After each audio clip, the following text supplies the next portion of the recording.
inside the Kotatsu. I had dozed off while lounging in the Kotatsu, lost in thought. When I suddenly woke up, the lights were off, and the room was pitch black. I had curled up under the Kotatsu blanket, and as I tried to get out, I felt something brush against my shins. It was a foot. I remembered I had been watching some ridiculous TV show with my little sister. With a surge of energy, I pushed myself up and tapped her shoulder to wake her. She groggily stirred and, without a word, shuffled upstairs. After a hot shower, I poured myself a glass of water and switched on the TV, catching a sports news segment.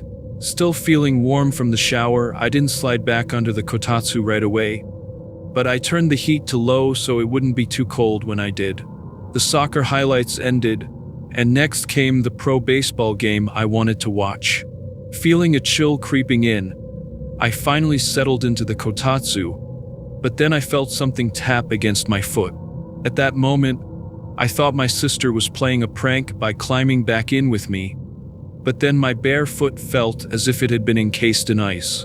As I tried to pull my foot away, sharp pains shot through it, each one like a dagger.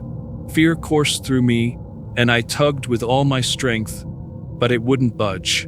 The pain escalated to an unbearable level, and cold sweat began to bead on my forehead. I could no longer feel anything below my ankle. The pain was crawling up my leg. Desperate, I lifted the Kotatsu blanket to look inside. However, the dim light from the low setting made it difficult to see. I reached for the controller, cranking it up to high before lifting the blanket again. And there, floating right in front of me, was the pale face of an older man. He was unmistakably headless. The man met my gaze for a few seconds before turning away. That was when I felt the most intense fear. Something dangled from the back of his head, swaying like a gruesome ornament. I squinted, and my blood ran cold.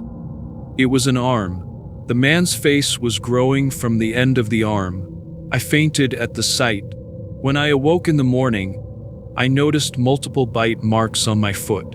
He must have been holding it down with his cheek when I tried to pull away, desperately trying to stop me from escaping. But how many of them were there?